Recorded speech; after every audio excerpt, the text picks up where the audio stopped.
Bonjour à tous et à toutes. Je suis ravie d'être avec vous aujourd'hui et de vous proposer la session qu'on a concoctée pour cette rentrée. Donc, je m'appelle Roxane, je travaille chez Socience, que je vais présenter rapidement. Socience, c'est une entreprise sociale dont la mission consiste en fait à rapprocher et à faire collaborer ensemble les mondes de la recherche scientifique et celui de l'impact sociétal. Concrètement, on accompagne les instituts de recherche, les agences de financement de la recherche, mais aussi les entreprises dans des missions conseil, de formation, pour en fait leur permettre de mettre leurs compétences scientifiques et techniques au profit de projets d'innovation à impact et pour intégrer aussi plus globalement des nouvelles pratiques et des modèles de recherche en faveur de l'impact social ou environnemental. On a également un programme d'open innovation qui s'appelle The Future of, dont l'objectif c'est de faire émerger en fait des collaborations de recherche multi-acteurs, donc entre des industriels, des chercheurs, mais aussi des entrepreneurs sociaux, des ONG, pour répondre en fait à des enjeux socio-environnementaux. C'est des acteurs qui n'ont pas l'habitude de travailler ensemble et pourtant il y a des synergies importantes entre ces acteurs. Alors, pour ce qui nous amène aujourd'hui sur ce dernier épisode de la session Science versus de Covid-19. Alors, vous avez peut-être déjà fait le lien, vous avez eu le temps de le faire entre la science et puis le contexte actuel de l'épidémie de Covid-19. On a en effet aujourd'hui un système de recherche scientifique qui a été en France et partout dans le monde d'ailleurs fortement mobilisé en fait pour mieux comprendre le virus, jusqu'alors inconnu, et aussi pour développer des solutions thérapeutiques. Ce qu'on a trouvé intéressant nous, chez Socience, c'est la façon en fait dont a été mobilisé le système de recherche, qui est finalement assez révélatrice des enjeux qui traversent le système de recherche en France, en Europe et à l'international. Et c'est pourquoi on a voulu préparer cette petite série de 3 webinaires avec Make Sense, donc Science versus Covid-19, justement pour mettre en lumière ces enjeux et explorer avec des intervenants ces enjeux autour du système de recherche. Donc, cette session qu'on va vivre ensemble là ce matin, c'est le dernier épisode de 3 webinaires. Et dans le petit mail récap qu'on vous enverra après la session, on vous enverra le lien vers les 3 enregistrements si vous souhaitez écouter ou réécouter les 3 épisodes et puis aussi les partager autour de vous. Alors, pour la session de ce matin, pour sa dernière session, l'idée c'était de prendre, parce que voilà, on a un peu plus de... on a avancé, on va dire, dans cette crise, dans cette épidémie 19, et l'idée c'est de prendre un peu plus de hauteur, de recul sur la crise, d'essayer de voir si on peut en tirer quelques enseignements, notamment en termes de prévention, bien que la crise ne soit pas totalement derrière nous. Parce que c'est vrai qu'on l'a vu pendant la crise, il y a eu une forte appel à mobilisation des chercheurs, on a eu beaucoup d'appels à projets flash, des fonds qui ont été débloqués en urgence pour la recherche, pour permettre de trouver en fait le plus rapidement possible des solutions thérapeutiques. Et en même temps, vous avez sûrement dû voir passer tout ça, lu ces tribunes. On a pas mal de scientifiques, et y compris des écologues, qui en fait ont fait très vite le lien entre l'émergence de ce type d'épidémie, de crise, et puis la destruction de la biodiversité dans les activités humaines. Du coup, la question, c'est un peu, grosso modo, si on connaît un peu l'origine de ce type de crise, est-ce qu'il ne serait pas pertinent pour anticiper les crises à venir de plutôt miser sur, en fait, de prévenir plutôt que de guérir, pour éviter d'en arriver où on en est aujourd'hui. Alors, pour explorer tout ça, et notamment le rôle de l'écologie comme discipline scientifique, justement dans la prévention de ce type de crise, on est ravis d'accueillir Benjamin Roche comme expert. Merci beaucoup, Benjamin, d'avoir accepté de participer à la session. Vous êtes biologiste et écologue et vous êtes directeur de recherche à l'IRD. Et votre champ de recherche est principalement centré sur les relations entre biodiversité et transmission des maladies infectieuses. Alors, pour les personnes qui assistent au webinaire, l'idée, c'est que la session soit aussi interactive, que vous puissiez échanger avec notre intervenant. Donc, on va donc réserver un temps à la fin de l'heure pour un temps de questions-réponses. Alors, je vous invite, cela dit, je vous invite en fait tout au long de la discussion de poser directement vos questions dès qu'elles vous viennent dans le chat. Comme ça, on va pouvoir les compiler et ce sera plus facile de soit les poser à la fin de la session ou au fil de l'eau lors de l'échange avec Benjamin. Voilà, si c'est tout bon pour tout le monde, je vous propose de commencer avec vous, Benjamin. Hop. Alors, du coup, mes premières questions vont être assez générales pour qu'on comprenne bien en fait le lien entre l'écologie comme discipline scientifique et puis la crise actuelle, l'épidémie de ce virus. Finalement, pourquoi l'écologie comme discipline scientifique? Est-ce qu'elle permet en fait de mieux comprendre et anticiper ces crises sanitaires? Finalement, quel est aussi l'état de nos connaissances scientifiques sur ces zoonoses, donc en fait ces maladies qui sont transmises des animaux aux humains. Voilà, quel est un peu l'état des lieux aujourd'hui dans le champ de l'écologie sur ces questions? D'abord, merci pour l'invitation. Je viens de me rendre compte que mon micro était coupé. Merci pour l'invitation. Donc, pour répondre à cette première question, en fait, l'écologie et la santé publique, en fait, sont liés depuis longtemps, au travers principalement deux volets. Il y a un volet qui est d'abord très technique, en fait, parce qu'il y a beaucoup de méthodes qui sont utilisées en santé publique aujourd'hui, qui viennent de l'écologie scientifique. On a souvent entendu parler des modèles mathématiques de propagation des maladies. C'est aussi ce que je fais moi. Et en fait, ce type de modélisation, c'est quelque chose qui vient de l'écologie théorique des années 1910-1920. Les analyses statistiques aussi pour analyser les différents facteurs de gravité, etc. Ce sont aussi des méthodes qui sont héritées de l'écologie scientifique. En fait, beaucoup de méthodes de la santé publique qui sont utilisées aujourd'hui, ce sont des méthodes qui ont d'abord été développées pour comprendre les systèmes écologiques et ce qu'on appelle en fait les systèmes hôtes parasites en écologie. Alors maintenant aujourd'hui, il y a donc la santé publique, c'est évidemment beaucoup développé et la santé publique humaine, en tout cas, a toujours tendance à se focaliser un peu sur le duo, on va dire parasite au sens large, c'est-à-dire virus, bactéries, protozoaires et cetera, l'hôte humain, comme s'il n'y avait que ça qui était important à considérer. Or, on sait que, la plupart des alors je vais essayer de partager mon écran. La plupart je pense que normalement vous devez voir mon écran. La plupart des maladies infectieuses émergentes, alors là, vous voyez que, c'est, hop, pardon, mmh, pas tout couper. Vous voyez que ça, c'est une carte, donc de toutes les maladies infectieuses émergentes.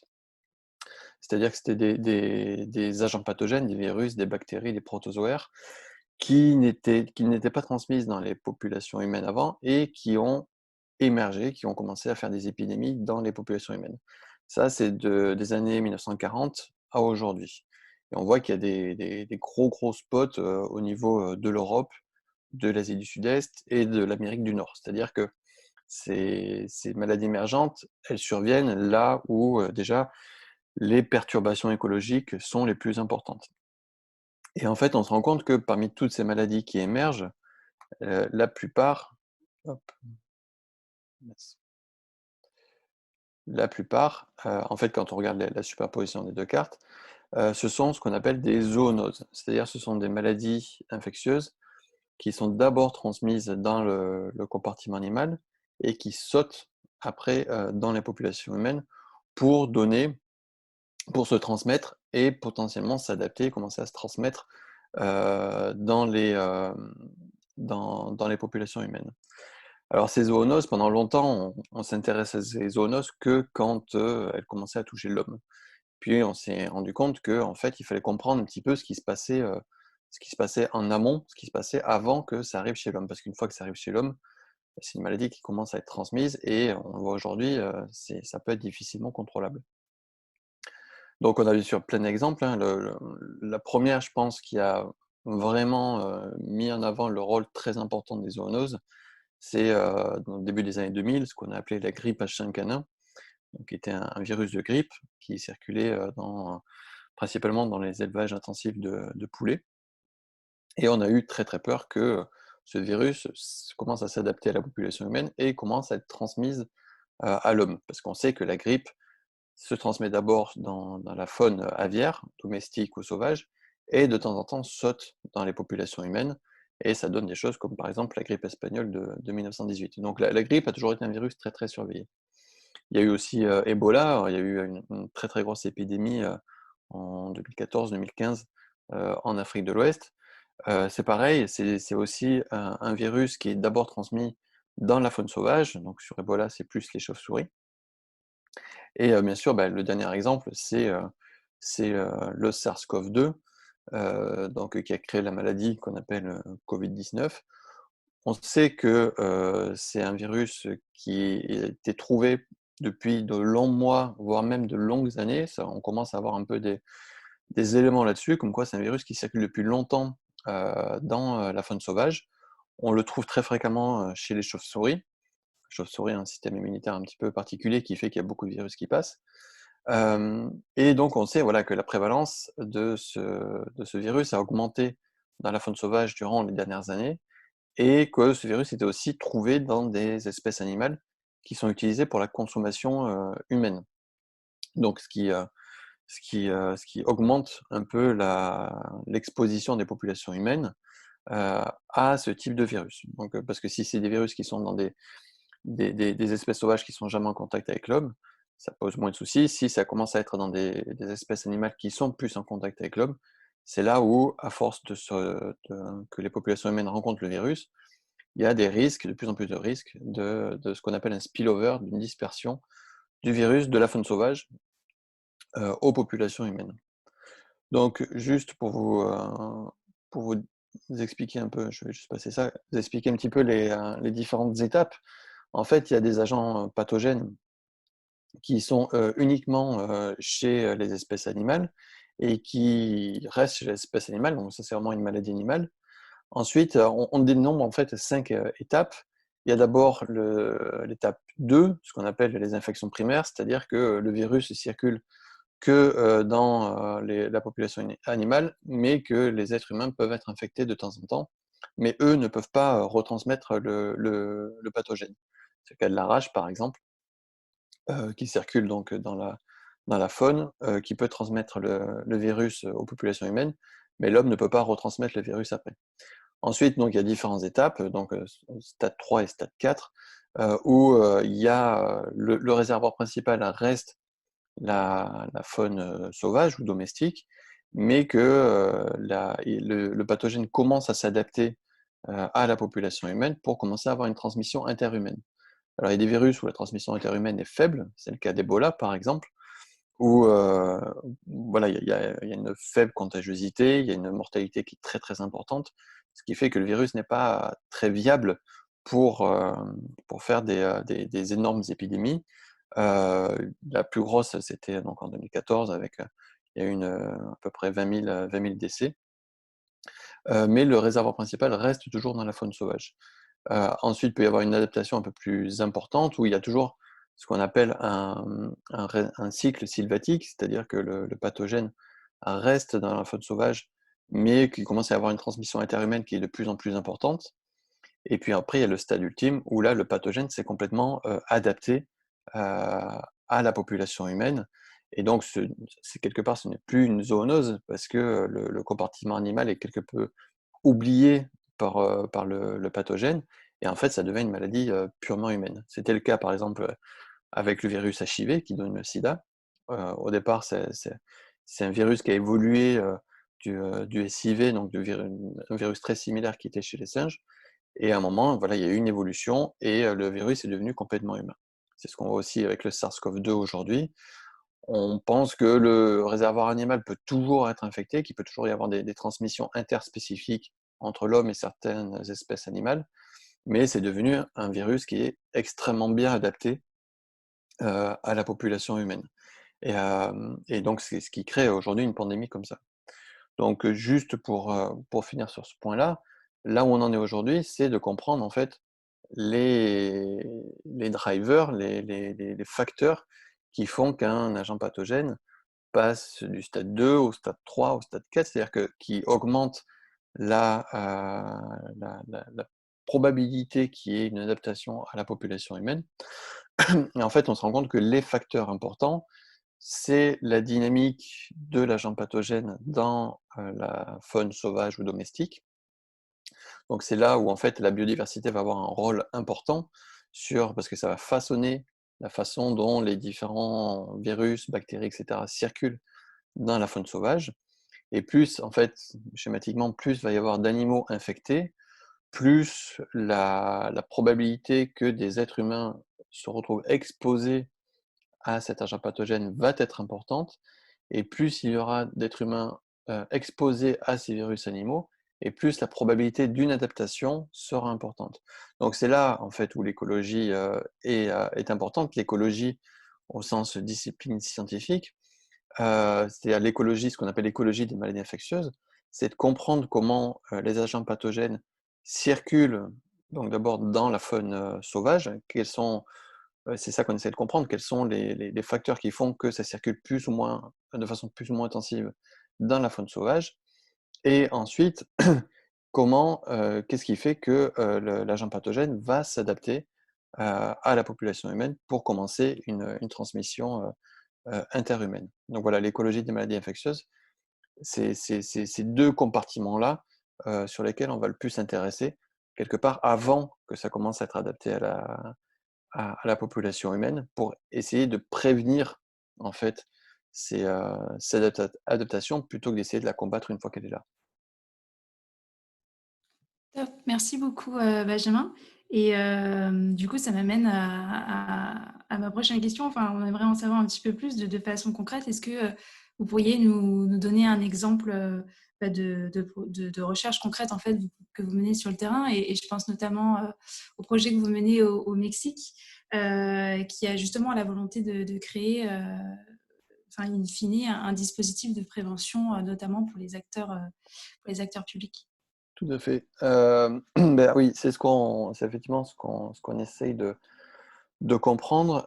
Donc j'ai repartagé mon écran, j'espère que vous pouvez le voir. En fait, ce qu'on se rend compte, c'est que ici, là à droite, vous avez le nombre donc, de maladies émergentes durant ces dernières décennies. Et en fait, on se rend compte qu'il y en a beaucoup qui sont ce qu'on appelle donc, ces fameuses zoonoses qui viennent de la faune sauvage. Donc on voit que d'un côté, on a une très très forte augmentation de ces zoonoses venant de la faune sauvage.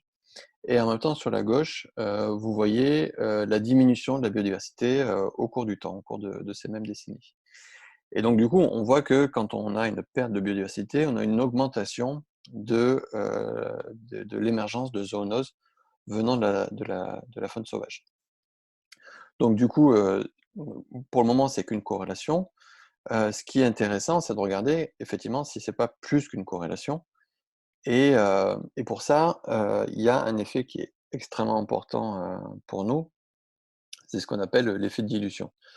Alors là, c'est ça qu'on va essayer de tester sur le terrain, enfin, qu'on est en train d'essayer de tester sur le terrain. En gros, imaginez d'abord, vous avez une maladie qui est transmise par un moustique, un virus, disons, et que voilà, ce moustique qui transmet ce virus, il est uniquement entouré d'une espèce d'oiseau, par exemple, qui est très fortement compétente pour ce virus. C'est-à-dire que quand il est exposé à ce virus, la probabilité qu'il devienne infecté et qu'il puisse retransmettre le virus à un autre moustique est très importante. Donc, imaginez que ce moustique pique 3 fois au cours de sa vie. Donc, il va piquer 3 individus de cette espèce fortement compétente qui vont à leur tour devenir infectés et qui vont à leur tour pour infecter 3 nouveaux moustiques.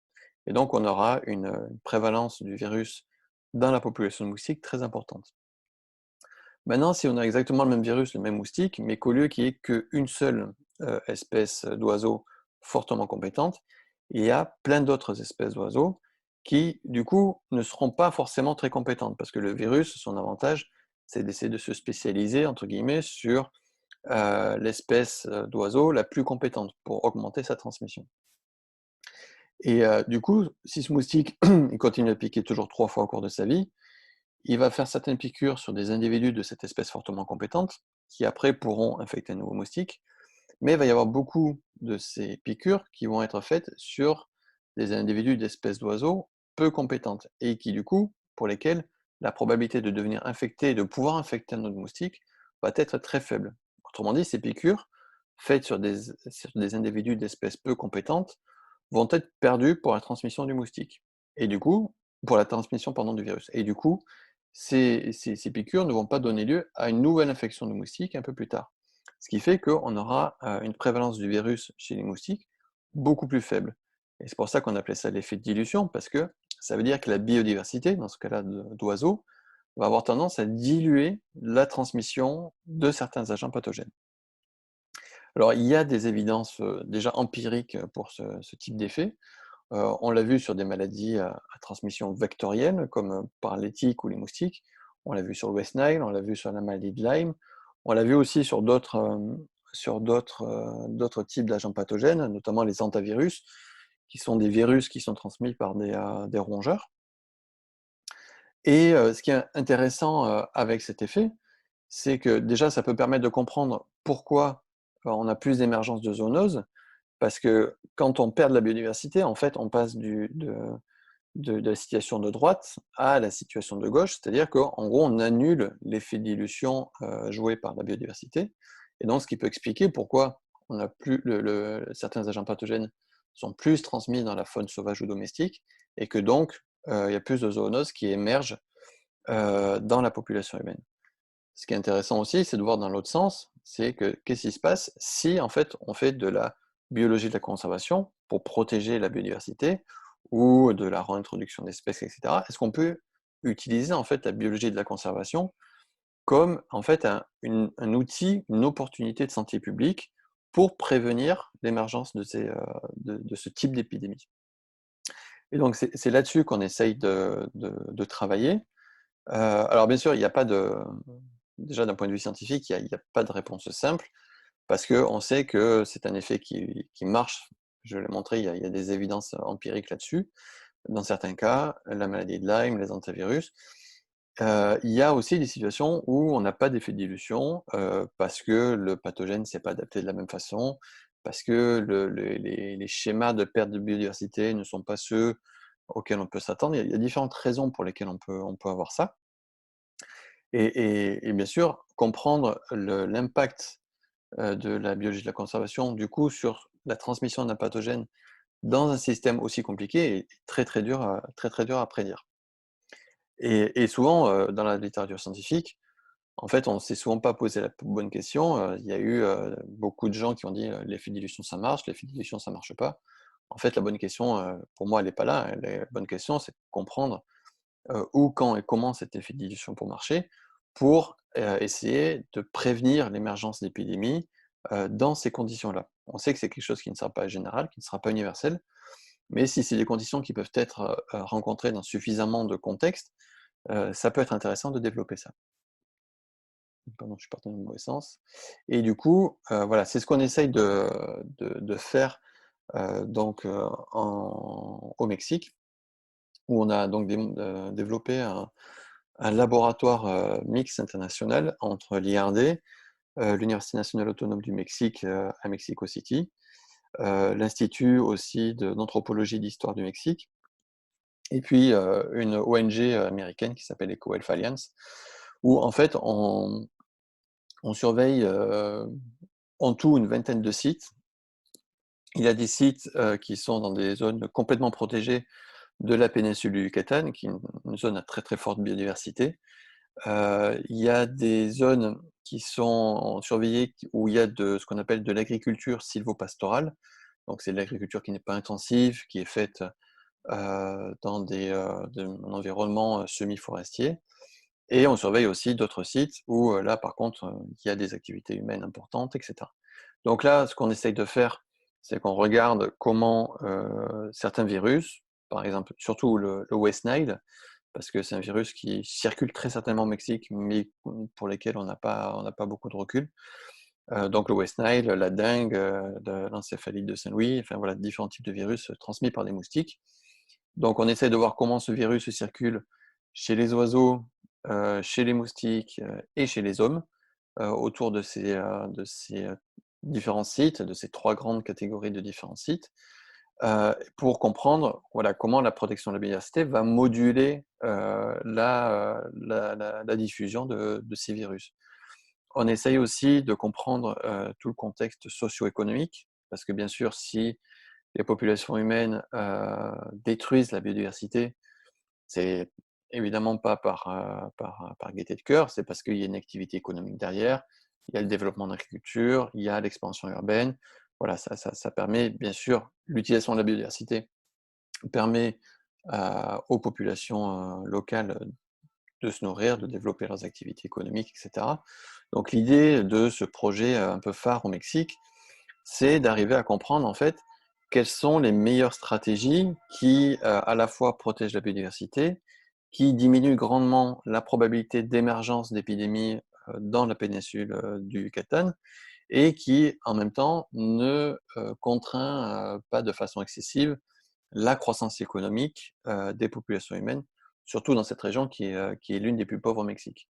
L'idée, voilà, c'est d'arriver à combiner ces trois dimensions et d'arriver à identifier quelle serait la meilleure stratégie, sachant que, évidemment, les programmes de biologie de la conservation de la biodiversité ont un impact, évidemment, sur la productivité économique des populations humaines, etc. Après, on le voit aujourd'hui, lorsque l'on a une épidémie à très grande échelle, l'impact économique est sans commune mesure. L'impact économique du Covid-19 aujourd'hui, même dans une zone limitée comme le Yucatan au Mexique, c'est quelque chose absolument faramineux.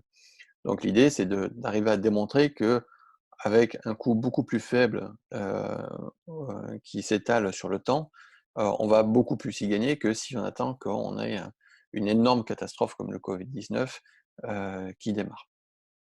Donc voilà un peu un exemple de projet qui s'intéresse à ce phénomène de lien entre la biodiversité et la transmission des maladies infectieuses et d'arriver à comprendre comment on peut utiliser ça pour empêcher l'émergence d'épidémies, voire de pandémies.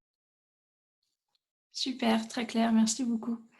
Alors, je l'ai dit tout à l'heure en introduction, le fait que voilà, pendant cette crise, il y a eu énormément de projets flash, des fonds qui ont été débloqués en urgence pour permettre en fait à la recherche et aux scientifiques de s'activer pour trouver une solution thérapeutique le plus rapidement possible. Et on voit bien avec cet exemple que voilà, c'est une façon de prévenir plutôt que d'en être au point où il faut guérir. Et est-ce que vous pensez que du coup, cette crise sanitaire actuelle et effectivement l'impact économique que ça a eu, etc., que ça pourrait permettre en fait déjà de mettre en lumière ces stratégies alternatives et surtout de favoriser en fait le financement public de ce type de projet de recherche? Ben, moi, personnellement, j'espère, évidemment. Après, oui, je pense que il y a pu avoir aussi un peu un double discours. C'est des choses qui sont toujours quand même pas très faciles à vendre parce que le côté prévention est beaucoup plus difficile à quantifier que le côté curatif. Quand on voit voilà, quelque chose comme le Covid-19, tout le monde, enfin, on a vu, hein, on cherche pour un vaccin, on cherche pour un médicament, etc. Heu, alors que, voilà, on sait que ce type d'émergence, il est pas nouveau. C'est juste que jusqu'à maintenant, on avait plus ou moins réussi à le contenir, mais l'épidémie d'Ebola, le SARS, en Chine en 2003, le MERS-CoV, dans les pays, de la péninsule, arabique, ça avait été la même chose.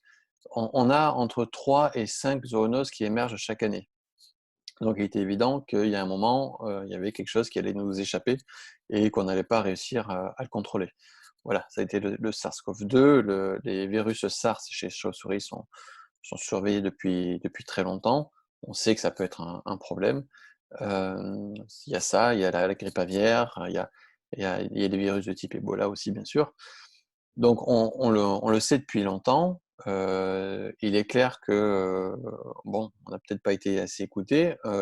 Il est clair aussi qu'il faut aussi rester humble. On n'a pas toutes les solutions pour ça. Mais aujourd'hui, j'espère moi que cette crise au moins va nous faire comprendre que, bah, il faut vraiment se tourner vers ça. Il faut vraiment se tourner vers comprendre comment prévenir, ce type d'émergence plutôt que de le combattre une fois qu'il est là. Alors en termes, concrets, il y a eu, il y a beaucoup de groupes de recherche qui se sont intéressés à ça.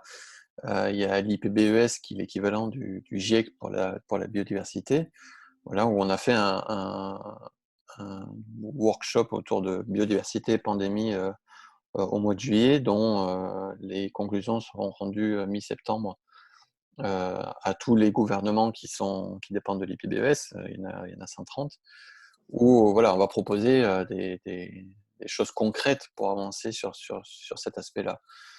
Donc après, voilà, en espérant que ce soit écouté. Mais après aussi, faut pas du tout jeter la pierre. Je pense que quand on a une crise comme ça qui arrive, je pense que vraiment il y a 3 temps. Il y a un temps où c'est l'urgence, donc faut apporter le soutien scientifique pour aider les gouvernements, les autorités locales dans leur prise de décision, de façon assez surprenante, de façon agréablement surprenante. Les scientifiques ont été relativement écoutés dans ce moment de crise. Ça n'a pas été de la même façon dans tous les pays, etc. Mais les scientifiques étaient écoutés. Donc il y avait le moment vraiment de l'urgence. Après, il y a le moment où on prépare la réponse à une possible, très probable deuxième vague. Parce que la première, voilà, ça a été fait dans l'urgence. C'était compliqué de savoir comment. On n'avait jamais fait quelque chose comme ça. Donc là, maintenant, on a un peu de recul. On va essayer de préparer le mieux possible pour, s'il y a une deuxième vague, qu'on soit le mieux préparé, que ça impacte le moins possible les vies humaines et l'économie. Et puis après, il y a la troisième étape pour essayer justement de prévenir ce genre de pandémie. Et ça, c'est bien sûr un objectif à plus moyen, voire long terme. Mais, euh, mais voilà, j'espère que ça arrivera. Qu'il y ait des appels flash pour gérer la crise, voilà, c'est pas du tout surprenant et je pense que c'était quelque chose qu'il fallait faire. Maintenant, voilà, faut pas oublier que c'est la science, c'est quelque chose qui se fait sur le long terme et que voilà, faut qu'on apporte des réponses, mais faut le faire à froid, faut pas le faire en temps de guerre, faut le faire en temps de paix. Ok, très bien, merci. J'avais une dernière question avant qu'on passe à la séance de questions-réponses avec les participants. C'est vrai que l'écologie comme discipline scientifique, c'est assez méconnu. Finalement, quand on parle d'écologie, on pense tout de suite en fait au mouvement politique, qui est aujourd'hui d'ailleurs de plus en plus reconnu et plébiscité. On l'a vu là aux dernières municipales en 2020, où on a beaucoup de grandes villes de France qui sont désormais enfin voilà, qui sont menées par des maires écologistes. Donc vous, en tant que chercheur, en tant qu'écologue, est-ce que cette association de l'écologie à ce mouvement politique, finalement, dans un premier temps, est-ce que vous pensez que ça peut être bénéfique finalement pour favoriser je dirais enfin voilà, que le grand public apprenne à connaître un petit peu mieux ce qu'est l'écologie en tant que discipline scientifique, et aussi pour qu'on accorde aussi plus de soutien à la discipline. En fait, ça peut, sur le principe, oui. Après, l'écologie en tant que discipline scientifique et ce qu'on pourrait peut-être appeler l'écologisme en tant que, que comment dire, mouvement politique enfin voilà, sont déconnectés. Même si, voilà, faut reconnaître que chez les écologues, évidemment, on travaille sur des sujets de biodiversité, et cetera. Donc, on a aussi notre propre opinion, mais comme toujours en science, on essaie quand même de la garder pour nous et de tester les choses de façon la plus rigoureuse possible. Donc oui, sur le principe, ça peut être intéressant. Là, par exemple, pour le projet du Mexique dont j'ai parlé avant, c'est quelque chose qui la biodiversité dans la péninsule du Yucatan, c'est quelque chose qui est vraiment qui est un atout pour eux, mais qui en même temps, qui est un atout, un peu une sorte de cadeau empoisonné parce que les gens viennent, mais voilà, plus il y a de gens qui viennent, plus il faut développer des hôtels, et cetera, et plus ça la détruit. Donc, il faut là, on a eu un gros soutien du gouvernement du Yucatan parce que, justement, ils veulent essayer de promouvoir quelque chose de beaucoup plus, durable, sustainable comme on dit en anglais et donc dans ce cadre-là, l'écologisme politique peut nous aider justement en disant: «Oui, voilà, on va trouver des solutions». on va vous aider à mettre en place des stratégies plus durables pour voilà, un peu des études pilotes, etc. Il peut y avoir aussi un revers de la médaille parce que voilà, quand on fait de la recherche sur le terrain, voilà, je pense à un exemple très concret, quand on travaille sur les hantavirus, ces virus qui sont transmis par des rongeurs, on ne peut pas identifier facilement si le rongeur est malade ou pas, et donc très souvent, il faut les sacrifier. Bien sûr, on en sacrifie le moins possible, dans les meilleures conditions, voilà, de souffrance, respect de la souffrance animale, etc. Et on en sacrifie que le nombre, on le calcule avant, on en sacrifie que le nombre vraiment dont on a besoin et pas un de plus. Mais voilà, je sais que pour certains projets, il y a pu avoir des soucis là-dessus en disant voilà, on veut que vous montriez que certains parcs sont, peuvent être des sortes de zones tampons à l'émergence de maladies. Par contre, voilà, les rongeurs, les campagnols, etc., vous y touchez pas, donc on ne peut pas savoir ce qui circule si on ne sacrifie pas ces animaux-là. Mais en même temps, les autorités veulent promouvoir ce qu'on fait. Donc, des fois, voilà, il y a un peu des conflits là-dessus. Mais en général, enfin, moi, de mon expérience, en discutant avec les autorités, en expliquant, etc. Puis, bien sûr, en respectant toutes les normes éthiques, il y a pas trop de. Ça finit toujours par fonctionner. Mais, voilà, il faut pas non plus. Faut arriver à pas polariser le débat parce que voilà, quand on a commencé à faire ce projet, par exemple, au Mexique, dans le Yucatan, il y a des gens qui ont commencé à nous dire: «Oui, mais attendez, vous allez prôner, la décroissance, vous allez dire aux gens de ne plus rien faire, dans les forêts du Yucatan. On a besoin de vivre, on a besoin de manger, on a besoin de faire de l'agriculture». Donc voilà, il peut y avoir un conflit aussi avec, des besoins, voilà, des populations humaines, ce qu'il faut comprendre. Donc là, les autorités peuvent, si elles sont sensibles à ce genre de sujet, peuvent nous aider à identifier justement la meilleure solution. Et c'est vraiment là-dessus qu'il faut aller. C'est de pas du tout, polariser en disant, voilà: «Vous sortez plus de chez vous, vous touchez plus à la biodiversité». Il faut arriver à trouver, une solution qui convienne à tout le monde.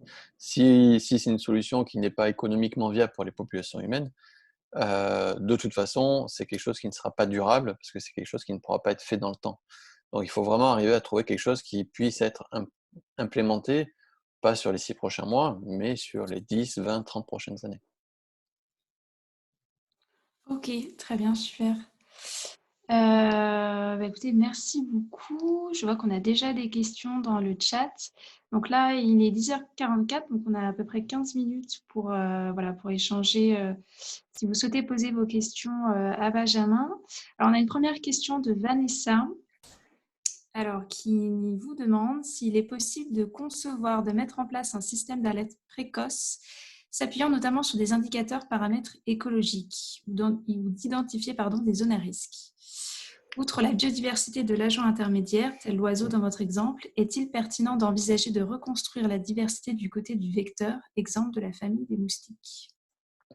Alors, oui, tout à fait. Alors, est-ce qu'il est possible de mettre en place un système d'alerte précoce? Oui, c'est ce qu'on essaye de faire.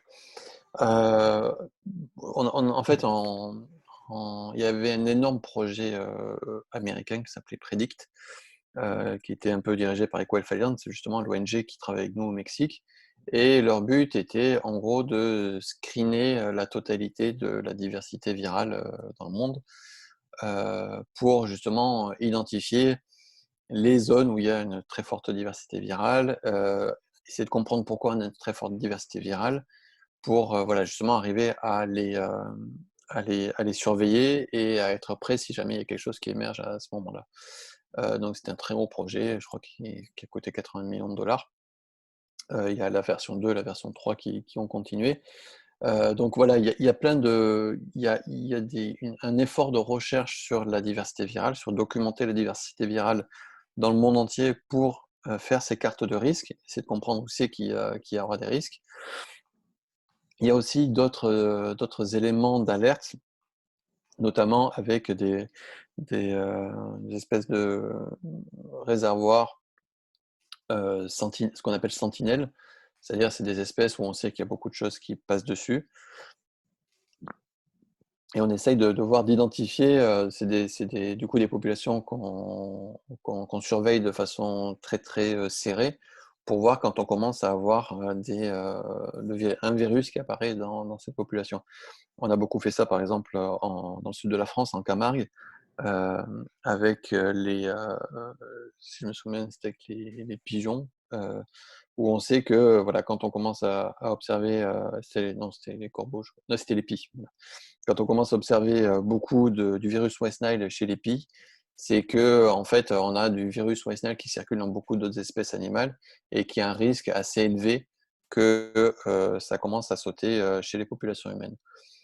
Donc voilà, mais là, c'est beaucoup plus des systèmes de surveillance un peu ad hoc, où on utilise certaines espèces animales comme indicateur sentinelle en fait de la transmission virale. Après, voilà, il y a d'autres méthodes un peu plus techniques où on regarde voilà, comment comment la transmission de certains agents pathogènes fluctue dans la communauté animale.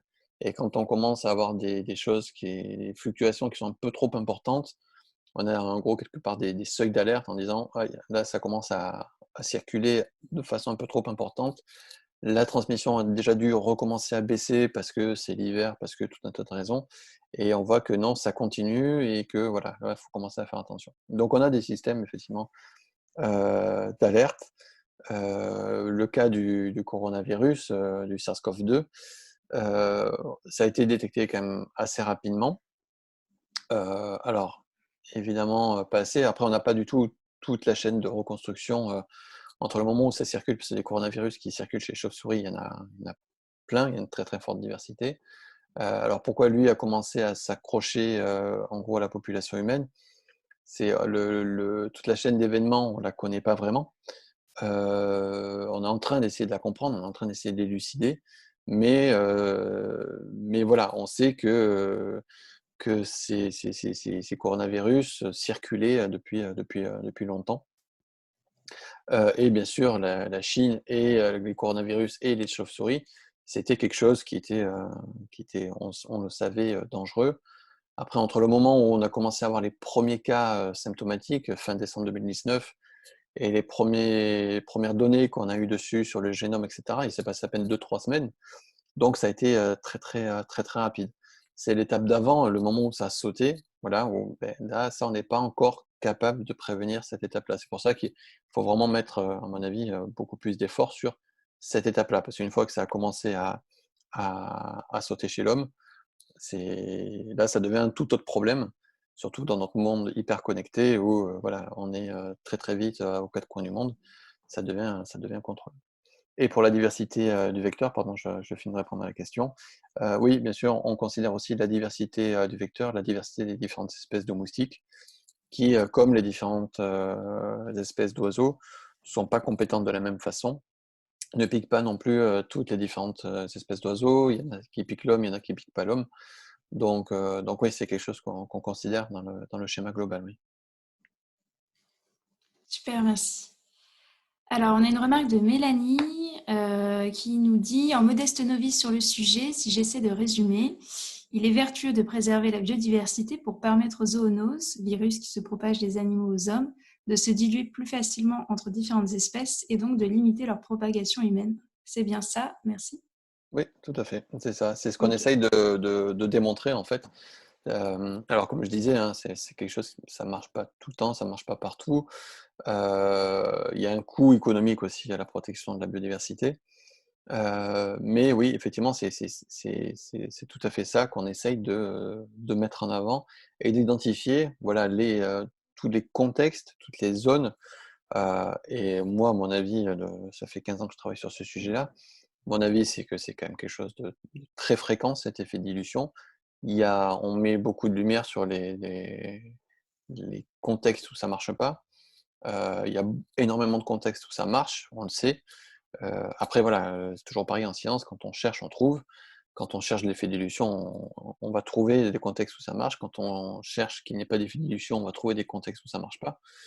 Mais l'idée, c'est d'avoir vraiment un panorama le plus juste et le plus correct et le plus robuste possible pour identifier justement dans quelles circonstances, dans quel contexte on peut avoir ce cercle vertueux de protection de la biodiversité qui protégerait la santé humaine. Ok, très bien. Une question de Laura maintenant. Hop, ça a sauté. Alors, Laura, sa question, vous ne pensez pas du tout à l'hypothèse de la fuite du virus SARS-CoV-2 du labo P4 de Wuhan? Non, pas du tout. Ça a été maintenant, c'est assez clair que ça, ce n'est pas un accident de contamination. On a regardé les différentes mutations qui sont apparues sur le SARS-CoV-2. Il y a eu énormément de publications scientifiques là-dessus. C'est quelque chose qui a évolué normalement dans les communautés de faune sauvage, dans les communautés de chauves-souris. Et c'est quelque chose qui a évolué pour être adapté à l'homme humain. Le fait que ça a émergé à Wuhan, où il y a un laboratoire P4, c'est malheureusement une coïncidence. Et des coïncidences comme ça nourrissent beaucoup de fantasmes et de théories du complot, mais là aujourd'hui, c'est très très clair que c'est un virus qui a évolué normalement dans la faune sauvage et que c'est pas du tout un accident de fuite. Les fuites biologiques comme ça, il n'y en a pas eu des tonnes, il y en a eu quelques-unes, mais il n'y en a pas eu des tonnes et ces fuites, elles présentent, je ne vais pas rentrer dans les détails, mais un patron d'évolution très très particulier. C'est comme si le virus s'était frisé pendant des décennies. Euh, et, euh, et là, voilà, on voit qu'il y a une évolution graduelle, normale, ponctuée. C'est une évolution tout à fait normale qu'on trouve chez le SARS-CoV-2. Donc on sait aujourd'hui que c'est pas un accident biologique. Ok, super, merci. Nouvelle question de Vanessa. Dans l'hypothèse de la fonte du pergélisol avec de nouveaux virus et agents pathogènes, comment pourrait-on s'organiser? Quelles peuvent être vos contributions? Alors ça, c'est donc avec cette fonte, on a peur que voilà, il y a des pathogènes qui soient enfermés dans cette couche de glace depuis des siècles, voire des millénaires. Bon, c'est pas, il y a, comment dire, il y a des choses qui relèvent de la science et il y a d'autres choses qui relèvent vraiment de la spéculation. C'est possible effectivement qu'il y ait des agents pathogènes. C'est possible qu'il y ait des agents pathogènes qui aient été conservés pendant longtemps dans ces couches de glace. Euh, Après, voilà, ce seraient des agents pathogènes qui auraient été conservés enfin, dans des températures extrêmement basses pendant des siècles ou des millénaires.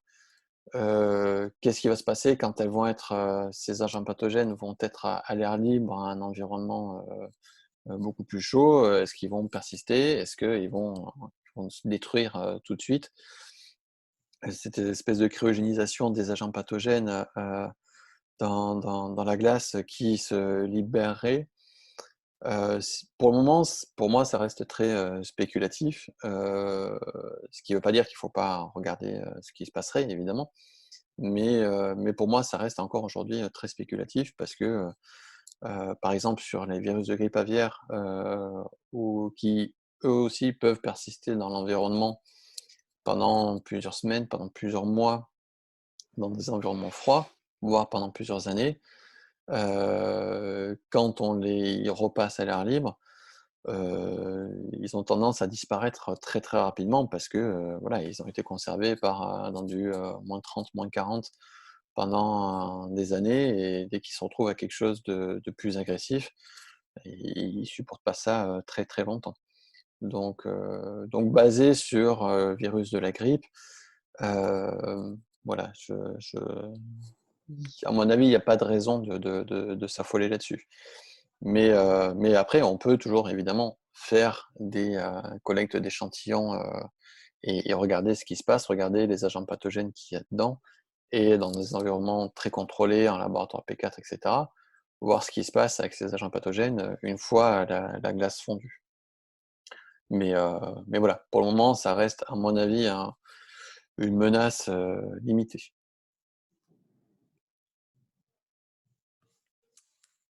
Alors, question de Marie-André, quel biais de communication utilisez-vous avec un public large, et notamment pour éviter les spéculations fake news? Alors, je pense que sur ces aspects-là, alors les scientifiques, je pense qu'on n'est pas assez bons là-dessus, clairement, parce que la communication scientifique, hein, c'est pas à vous que je vais l'apprendre, mais une communication scientifique, c'est vraiment un métier. Et pour arriver à véhiculer les bons messages, nous, notre rôle en tant que scientifique, c'est tout d'abord de produire de la connaissance et de diffuser la connaissance au sein de la communauté scientifique, pour qu'après il y ait un débat, vérification, arguments opposés, etc. Enfin, la vie normale d'idées scientifiques, quelque part. Heu, Après, la communication scientifique vers un grand public, voilà, c'est quelque chose, en tout cas en France, sur laquelle on n'est pas forcément très bien formé.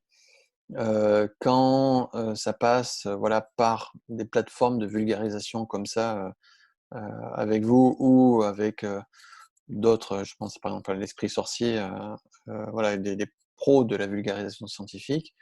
Voilà, on est content de le faire parce qu'on est un peu guidé, on sait un peu, voilà, comment communiquer. Il y a des gens qui sont des scientifiques qui sont de très bons vulgarisateurs, il y a pas de souci. Moi, personnellement, j'essaye quelque part de rester à ma place, faire de la vulgarisation avec des professionnels de la vulgarisation, il y a pas de souci, je suis content de le faire parce qu'on est un peu cadré. Après, il y a des scientifiques qui, voilà, qui essaient de faire la vulgarisation, qui ont pas forcément les bons mots, qui sont pas forcément encadrés, et qui peuvent prêter le flanc à effectivement, des théories du complot, des fake news et cetera. Donc voilà, je pense que moi, en tout cas, en tant que scientifique, c'est d'abord de produire des connaissances pour la communauté scientifique et faire de la vulgarisation, mais avec des professionnels de la vulgarisation qui peuvent nous aider, nous encadrer là-dedans. Heu, Après, il y a un côté un peu pervers aussi. Aujourd'hui, on est de plus en plus sur de l'open science, c'est-à-dire que tous les résultats scientifiques sont accessibles à tout le monde et que les résultats scientifiques sont, de façon beaucoup plus simple, divulgués, à tout le monde. Et donc, va y avoir des études de très, très mauvaise qualité, qui peuvent être diffusées, et qui peuvent être reprises, facilement par des médias, par le grand public aussi, qui a pas forcément le recul nécessaire, pour analyser les publications scientifiques. Donc c'est un côté un peu pervers que peut avoir l'open science. Il y a évidemment beaucoup de côtés bénéfiques à de l'open science, parce que c'est une science plus reproductible, plus ouverte et cetera. Mais il y a ce côté aussi, qui peut être un peu pervers où, voilà, n'importe qui peut prendre une publication scientifique et dire: «Ben voilà, dans cette, publication scientifique, les gens ont dit ça, mais voilà, il n'y a pas du tout le recul qu'il y a pour analyser ce genre de de résultats». Merci beaucoup. Alors, on arrive à la fin de la session. Merci beaucoup à tous, vous participants, pour votre écoute et surtout vos questions. Un grand merci aussi à vous, Benjamin, pour votre temps Merci. et votre partage. On vous transmettra d'ici quelques jours un mail avec, voilà, avec des références pour aller plus loin. Notamment, j'ai noté ce fameux projet American Predict, ce qui se fait aussi du côté de l'IPBES. Voilà, pour vous donner un peu plus d'éléments à aller creuser si ça vous intéresse. Et on vous mettra également les liens vers les enregistrements des 3 webinaires. Comme ça, voilà, si vous souhaitez les écouter, ceux que vous n'avez pas pu écouter, les réécouter, les partager autour de vous, vous aurez tous les éléments dans ce petit mail. Voilà, écoutez, merci beaucoup à tous et puis bonne journée à vous. Merci beaucoup. Bonne journée. Merci, au revoir. Merci.